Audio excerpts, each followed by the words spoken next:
Today we're going to be making a hammer eye punch. So you will punch your hole and then you will drift it with the drift we made in the previous video. We don't currently have a punch, so we are going to be making a temporary punch out of a piece of rebar. It's going to be a one-time use case. And after we punch the hole for our hammer eye punch, we'll drift it, handle it, and then we will have our permanent hammer eye punch. So let's go ahead and get the forge lit. To get the right shape for our punch, we will match it to the end of our drift.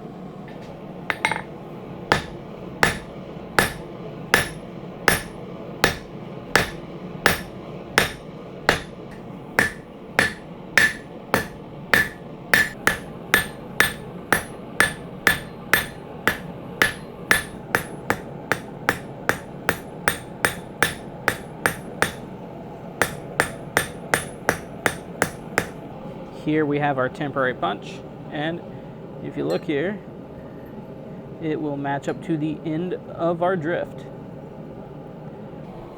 Now that we have our temporary punch made, it matches the end of the drift, we are going to go ahead and get the billet out of the forge, and we're going to start getting the back section of the billet squared off for punching.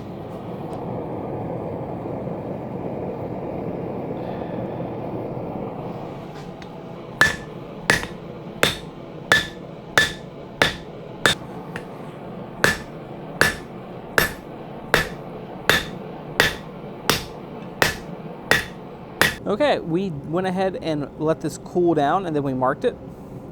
I marked it a little forward of center because I want to leave a little extra room in the back for the hitting area, and we're gonna have to clean the back up a little bit, but we just went ahead and found the center, marked it, and we're gonna go ahead and use our punch and go ahead and punch this out.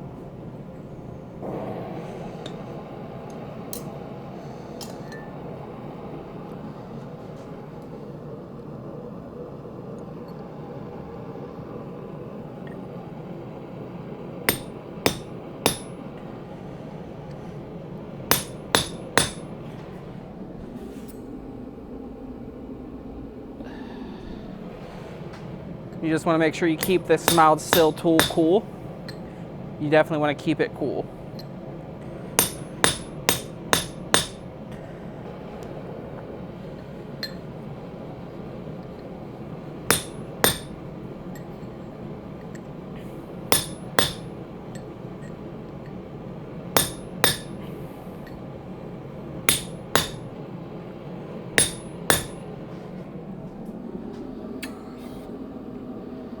Just want to make sure to keep this somewhat cool. We don't want it to deform.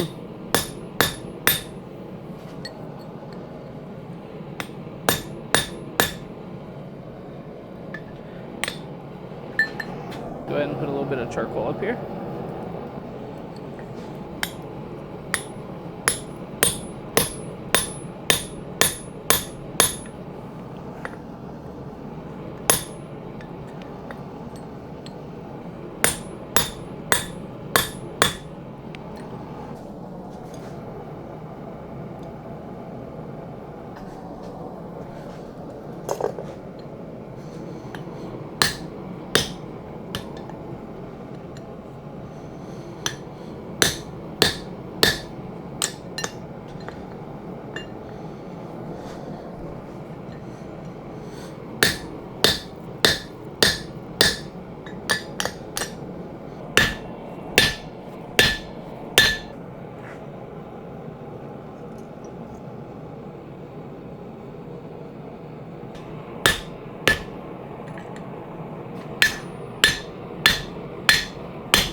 Here we're doing a vinegar bath. It's to get the scale off to make it easier for the next step, which is grinding. So we're going to be evening out the actual hammer eye punch part, and we also need to grind the back of the hammer, the part you're going to be making contact with. There's a concave in it from where we cut it in the first place. So we're going to get that ground nice and flat, chamfer the edges, and just get some of this cleanup done. Here is it done from the grinding. You can see we left some of the forge finish. Right now we're going to do a little bit of spray paint for the electro etching. We will go ahead and electro etch this. First step is spray paint, which I ended up switching later on to using masking tape so the laser cutter can get rid of it, and the masking tape is just a little bit easier for the cleanup. Now with the electro etching itself, you can find common household items to actually do this. Most people will have all of these readily available. So I'm currently using a jumper pack, and we connect the positive to a clean metal surface. You just want to make sure it has good contact with the metal. On the negative, you're going to want to get a piece of thick copper wire. You're going to want to wrap some type of cotton material around it. I'm using cheesecloth, but cotton ball, gauze, all of those work. And then with the mixture, it is super simple. It is just water and salt. You're going to want to add a bunch of salt and just enough water to dissolve the salt. And then just dab it in. You don't want to get it too wet because, as you can tell from the video, it will bubble up, and you want to clean off all that corrosion that it's causing, because that's what it does. It basically eats away the metal. And just wipe it off as you go so you have a nice surface to get your etch nice and deep.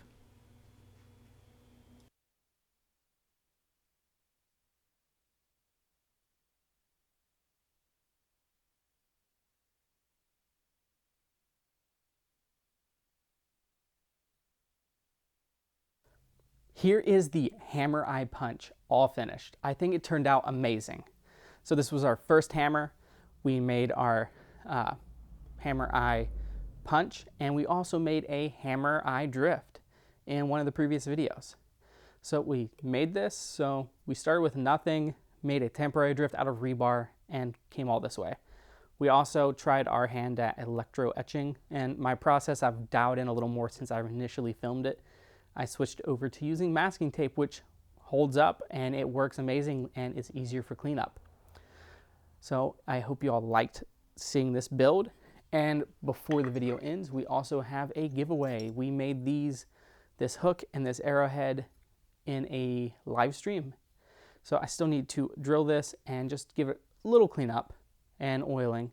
Same thing with the arrowhead, just gonna clean it up just a little on the belt sander. But we're gonna go ahead and give these away. We'll have it run roughly 30 days. I'll end it sometime beginning of November. All you have to do is comment. There may only be 2 people that comment, and then if you win these. So the first winner will get to pick which one he wants, and the second one will just get which one is left. I hope you all liked the video, and I will see you in the next one.